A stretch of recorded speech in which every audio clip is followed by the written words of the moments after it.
Ang piyesang ito ay pinamagatang OFW. OFW. Tatlong letra lang yan. Ngunit napakadaming taong nagsasakripisyo para sa pangarap na hinahangad na magandang buhay. Nanay, tatay, ate, kuya, isama mo na rin dyan si Bunso.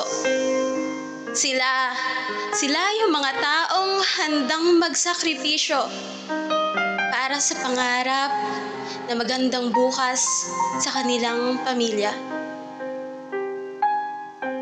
Para sa iba, kapag OFW ka, sasabihin mapera ka. Para sa iba, kapag OFW ka, napakabilis lang para sa'yo magluwal ng pera. Hindi nila alam yung hirap, yung sakripisyo na ginagawa natin dito sa ibang bansa para lang kumita ng pera, para lang may maipadala sa pamilya, para lang mabigyan ng pangangailangan ang anak at pamilya. Oo, nandito kami sa ibang bansa pero hindi para magliwaliw o para pumunta sa magagandang tanawin. Siguro yun lang yung nakikita ninyo sa mga social media na meron kami, pero hindi nyo alam kung ano yung pinagdadaanan namin dito sa araw-araw naming paglaban sa kalungkutan, sa hirap,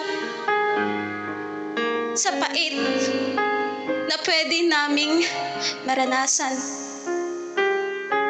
Hindi nyo alam na tanging kumot at unan ang aming nagiging sandalan kapag inaabot kami ng kalungkutan.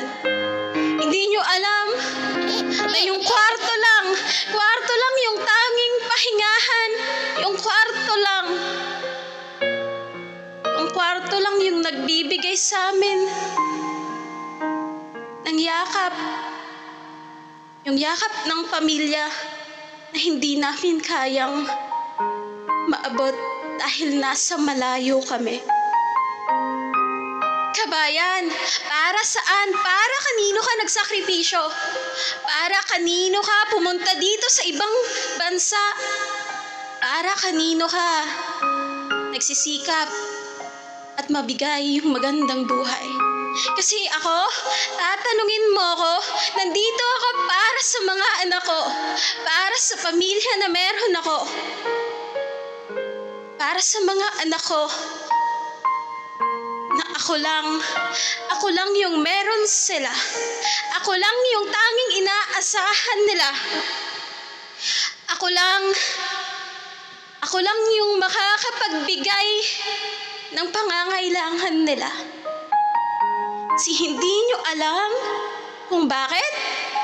Eto, sasabihin ko sa inyo, ako ay isang dalagang ina, kung masasabi ninyo, na nakakatanggap ng kung ano-anong pambabatikos mula sa ibang tao, pero hindi nyo alam yung hirap, yung sakit, yung bigat na pinagdaraanan ng katulad namin para lang maibsan, para lang maibigay yung buhay na para sa mga anak namin.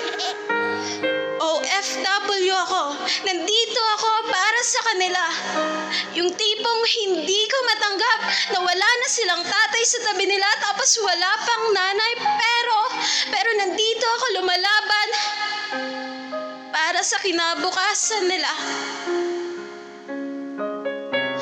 Para sa kanila, kaya ako nananatiling matatag, matapang sa araw-araw na nilalamon ako ng kalungkutan. Malamang hindi nyo alam dahil purong masasayang ako lang ang inyong nakikita sa social media.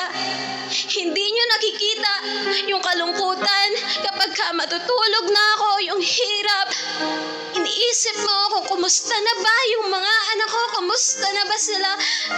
Nakakakain ba sila ng tama sa oras? Nakakapag-aral ba sila ng maayos? Nabibigay ba sa kanila yung pangangailangan nila sa pang-araw-araw? Iilan lang yan sa mga tanong sa aking isipan na hindi ko alam. Hindi ko alam kasi nasa malayo ako.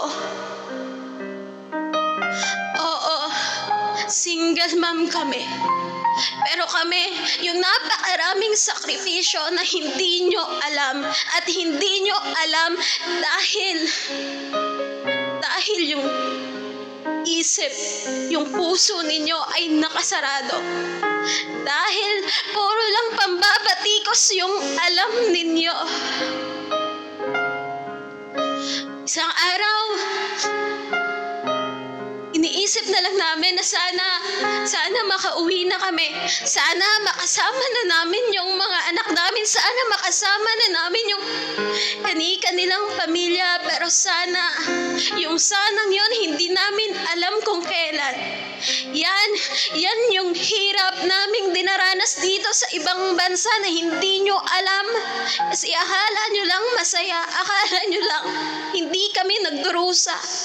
Akala nyo lang, napakadali para sa amin yung araw-araw na buhay dito sa ibang bansa. Pero sana kapag dumating na yung araw na makasama ko sila, sana kilala pa din nila ako. Sana yakapin pa din nila ako kagaya nung bata pa sila kasi hindi ko alam. Yun ang hirap sa mga OFW na nakikipagsapalaran, nagsasakripisyo para lang mabigyan ng magandang buhay, magandang kinabukasan, yung pamilya at mga anak na dahilan kung bakit kami nandito sa kabilang ibayo. Yan lang po. Ayan, to all OFW out there, saludo po ako sa inyo. So, ayan. Thank you po sa